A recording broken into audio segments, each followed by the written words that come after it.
YouTube. I'm back. Today I have another episode for you guys. I'm doing a reaction to this is I guess Jedediah Bila's YouTube channel. She's been popping off right now on Instagram. I keep seeing some of her videos on Instagram. She's doing her thing on YouTube. Shout out to Jedediah. She's doing a podcast with Road to Mosity.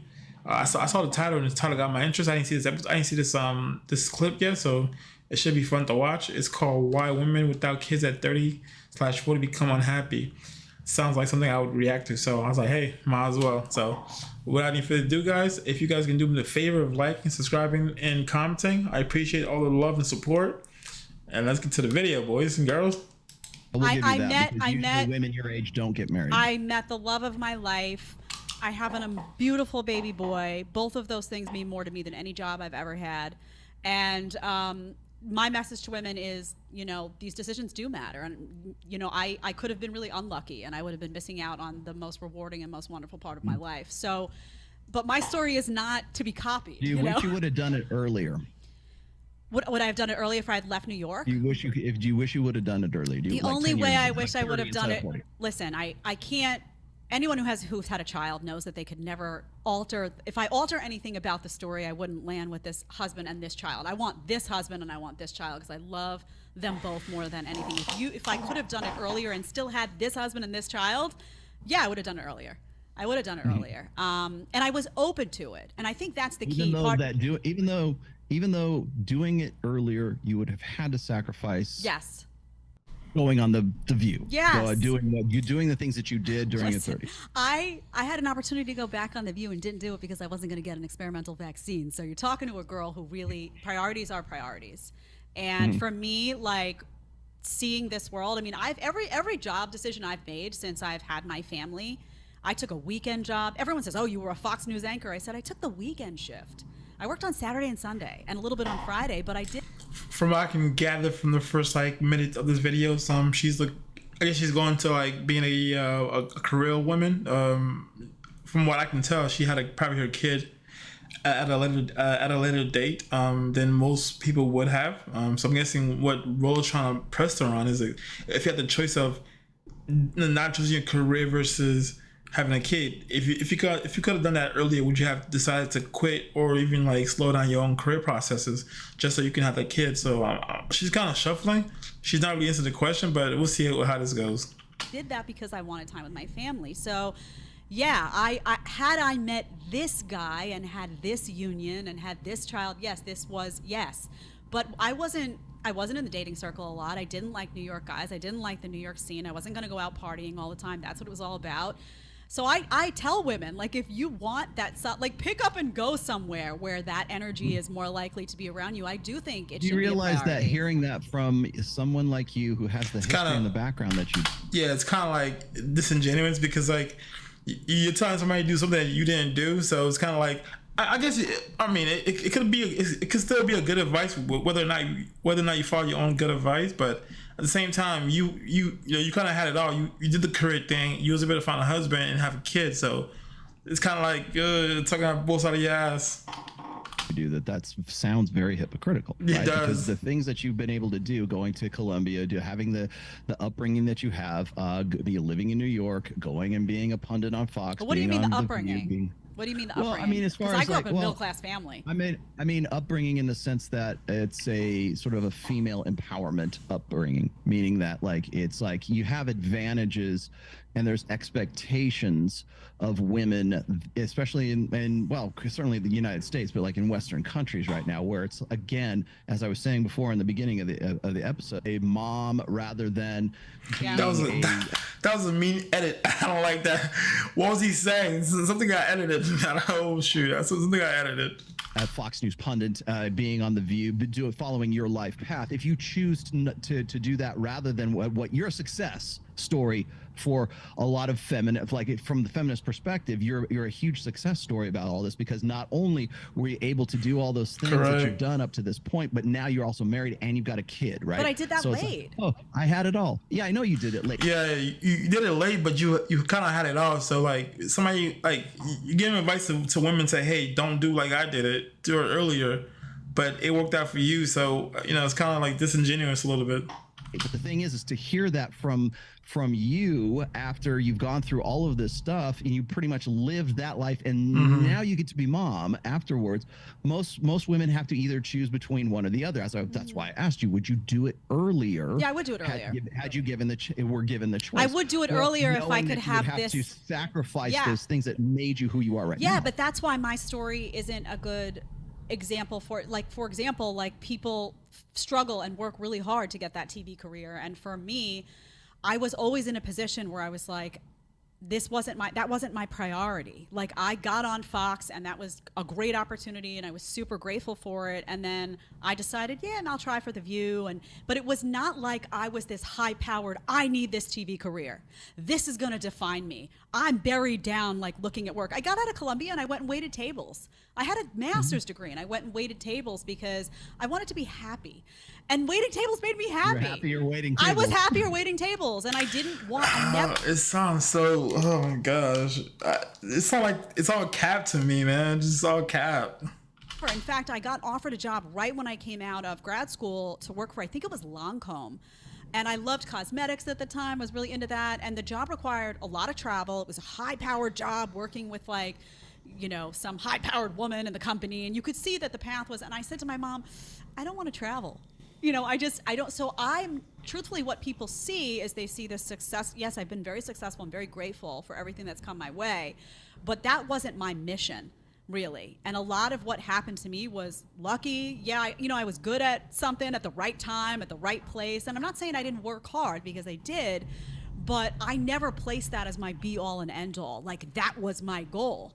And truthfully, if something had come along, like, I'm the part of my life right now that if you said to me, Jed, you have to choose your podcast, which I love doing, and it's an amazing opportunity, or your family, like, I'm going to my family. I'll move to Montana and I'll live on a ranch. Exactly. Family's going to come first. But my point is this: is like it seems to me like women who follow your career track, the reason why they get to the point where they're 40 years old. And by the way, having a child at 40 is physiologically that's pretty dangerous. So the very fact that she had a cat at 40. What? You tripping? Oh my god! You're able to do that. No, it is very much dangerous, because every year after 30, like, the odds of you even conceiving are pretty low, and on top of that, the closer you get towards 40, the higher the incidence of like Down syndrome and that's true. Something going wrong with pregnancy, whether it's like a miscarriage or whatever else. So she says it's not true. You have women in their 30s right now doing that IVF thing. Like, women in their 30s can't conceive right now, and you're 40 talking about it's not. You may be an outlier, but doesn't change the fact. That's the facts. There's that aspect, but I mean, it is what it is. But what I was going to say is that when you get to that point, when you go through your 30s, it's like, would you have changed anything from the time you were, like, say you got out of college to the time that you were 40 years old? Because right now, following that life track is you're very much an outlier in that sense. I am an outlier, and that's why I say the reason why you were able to do that was because there is this feminist life track that says, you go, girl, you can have it all. You are fortunate enough to have actually had it all, right? So you've done what you're doing, you're still doing what you're doing, and you've got a family, you've got a husband, you've got a kid. I don't know what your living situation is, but the reason why you can be 40 and have a kid is because you followed this life track that said, do these things, because you can't trust any man, you can't trust guys for your long-term security, you can't trust a guy to be around. Now, maybe you beat the odds, but the fact of the matter is that the narrative that's put out there that is anti-mother is also the same narrative that's saying, you go out there, be an astronaut, you can do anything you want to, you can be a fireman, you can do whatever the hell, you can be a Fox News pundit, whatever it is. I mean, yeah, that's true. They can be whatever they want to be, but life is about trade-offs. Like, if I want to be something, I have to not be something else. It's like a trade-off. So if you want to be a high power, go-getter woman, you just can't be a family or wife at the same time. It's just not possible. You can't have it all. But I mean, there's some people that at the end of the day are gonna find a way to get everything. Those are like the one percenters, but it's not possible for you to have everything. So you can go out and do those things. all the way up till the time you're 40, put it all off, freeze your eggs, right? Yeah. Your fertility is evergreen. She was gonna freeze her eggs. Yeah, and the so, reason like, it's not to answer you, the reason why I came out, and here's the reason why I came at you at that particular time is because I was also covering Lolo Jones at that time. Okay. Lolo Jones just put out this thing on TikTok about like, oh, woe is me, cry about me, because I have to go and do this. She did this like Instagram story or reel or something about how she was getting herself prepared and she had to like shoot herself in the take a shot in like a syringe and shoot herself in the uterus or something like that so they could freeze her eggs because she's 39 and she's freezing her eggs because she still hasn't found the guy that God has ordained for her to be her duly assigned husband or whatever. And so she's going through this and she's literally in tears as she's doing this, and I'm like, that is a stark contrast to, oh, I made it work for me. I got married at 39. I had a baby at 40. And so that's why I was sort of like, and I got lucky on that too, to be truthful. And I've told people about this. I don't remember if it was on this show, but I got lucky. I got pregnant on try one. I wasn't prepared for that. It could have been a lot harder. It was a lot harder for my mom, and she tried it much younger than me. And there's fertility crisis. A lot younger than you too. She tried at 32. I mean, she was trying in her 20s. My mom. It took her 7 years to have me, so I was prepared for that as well. But my message, again, the reason it's not hypocritical is I'm somebody who wants women to have the opportunities. Like, I want you to have the opportunity to build the life you want, but I also don't want you to be blind to the reality that something has to lose, right? So there's only 24 hours in a day. There's only 7 days in a week. And if you're prioritizing something and you're doing the grind and you're making, your head is buried in work and you're not out meeting people and you're not doing any of that, and that's not your priority and work is your priority, time's going to pass and you just have to be aware that you may be giving something up. So I just want them to be alert to reality. Now, my story is weird because I wasn't buried in work. I was a teacher actually for 7 of those years where I had a great schedule and I was off all summer. I just spent a lot of time not dating because I didn't like New York guys. Now maybe that's something else that I would look back and say, should I have picked up and moved? And I don't know if I would do that differently. Like, that time that I treasure with my family is what it is. But it's not a message of for me, my message is not like women, I made mistakes, don't do what I did. My message is, look, you prioritize one thing and you deprioritize something else. So if you do land at 40 years old or 41 or 42 years old and you look back at your life and you spent most of that time, buried in work and not prioritizing a family when what you really wanted underneath all that was a family and a husband, you might be in trouble. Like, I got very lucky, and I could have easily not been lucky and not lived this very rich, beautiful part of my life that I wouldn't trade for anything else in the world. So that is my message. I mean, my life is what it is, My counterbalance to that is really like I understand what you're saying. I'm not saying that I think the message is great, right? If you want to be a mom, I don't think a lot of women believe that they have more time than they actually do. So when we talk about like women's biological clock, we usually talk about that right around when a woman is like 30, 31 years old. If women have a biological clock, it's really when they're 23. That's the height of their fertility. That's true, because that's when the clock starts ticking. Because to find a man who's 23 and want to have kids, that's gonna be a rare thing to find. So you got to find someone who's like older and who's ready to have kids and who's more established. So, at 23, I'm like, okay, shoot, I can't date the guys at 23 because those guys are pretty much starting their careers off. They have nothing to their name, so there's no way I'm gonna have a kid and then struggle with that guy while he figures himself out. But that's when you gotta like use your time wisely and say, hey, I'm probably gonna have to date somebody who's like at least 5 or 7 years older than me, or might even be 10 years older than me, to see if I can find a guy who's more established. That's how you use your time wisely. By the time you're 30 years old, it's kind of too late. Fertility window and where they can best, they're most attractive and they can carry a baby to term, and they're much more, the younger a woman is, the easier it is to have that child. Now that's contradicted by quotes from very powerful women, such as like say Sheryl Sandberg. And I don't know if I've said this quote on this show, but if you've read my second book, I quote her in this. When she was writing Lean In, one of her advice for young women was this. It says, when looking for a life partner, my advice to young women is to date all of them. The bad boys, the cool boys, the commitment phobic boys, the crazy boys, but do not marry them. The things that make them bad, the bad boys sexy, do not make them good husbands. True. When it comes time to settle down, find someone who wants an equal partner, someone who thinks women should be smart, opinionated, and ambitious, someone who values Good luck buying that. Like, oh, that's a dream. fairness and expects, or even better, wants to do his share in the home. These men exist, and trust me, over time, nothing is sexier. That's the message that has been pushed really. So find yourself like a beta male provider, like a male who's only there to give you money or to take care of the family, and just kind of be like your safe bet. Oh, it's so sad. Well, when was that? Yeah. 2014, when she Agreed. did lean in. That's the message that is countering the idea that, oh, be a mom, settle now, get find a guy who's a good bet for the future. And what that says is, like, for a Sheryl Sandberg, it's like, no, don't do that. Wait till you get 29, 30, 31 years. Follow the Tomi Lahren plan, right?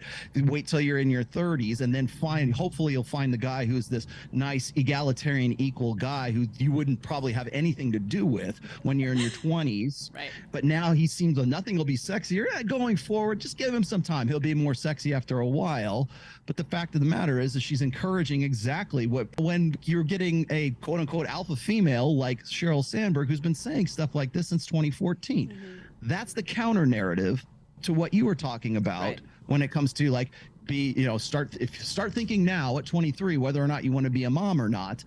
But the counter message is date all the commitment phobic boys, the crazy boys, the bad boys, the cool boys, right? And by dating, bang all those guys, and then don't worry, bad once you're 29, 30, 31 years old and sexier than the beta you happen to marry. I think the byproduct of, like, one thing that I probably did absorb that I wasn't even cognizant that I was absorbing was the idea that you have so much time.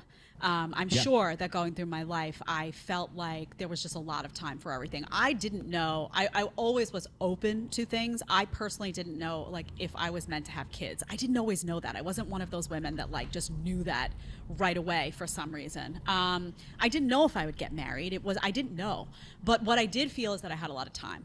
And what you realize is that it takes time, to get to know someone, and then you get engaged, and then you move in together, you get married, whatever order you want to do that in, and then you have a baby, and that stuff takes time. That block of life takes time. So you don't have as much time as I think media would like women to believe. And that was something that I realized. I did kind of get it all in, but I just got it all in. You know what I mean? So I always say it's not, my story is not everyone's story, but when I do speak about this stuff, I do come from a place that's very well intentioned of being very open about my life and being like, it's never a mistake. Like, again, I have this child and this husband. I literally, like, would never trade. I am so freaking happy with that. So I can't, but I do speak to women and say, if you you want a family. Another hard cut. Please, like, sit with yourself and look at the 24 hours you have in a day and look at what you're prioritizing and reflect on that, because you could wake up one day and you could have missed out because of your priorities being out of order. And if you don't know, sit and spend time thinking about it and really look at what that decade of your life means. And my hope is that many of them will make better decisions, whatever that looks like for them. Women. Yeah, I'm gonna cut it here. It's about to be 19 minutes. Yeah, I mean, there was a lot of takeaway from this one too. Pretty much, like, women think they have a lot of time. That's for men. Men have longer time than women, but for men it takes a lot more to accomplish things. Like, if you're a man who's on his game, who's on point, and who has his money right, then yeah, the field is your oyster, whatever. But if you're a woman who's like 30 years old, it gets hard out there, man. It gets hard out there. So, I mean, I guess that's the message for the thing. So, I mean, that's it for this reaction. Guys, I hope you guys enjoyed this reaction. I know I didn't say too much. I was trying to listen to what they have to say. So, I hope you guys enjoy. Till next time, peace.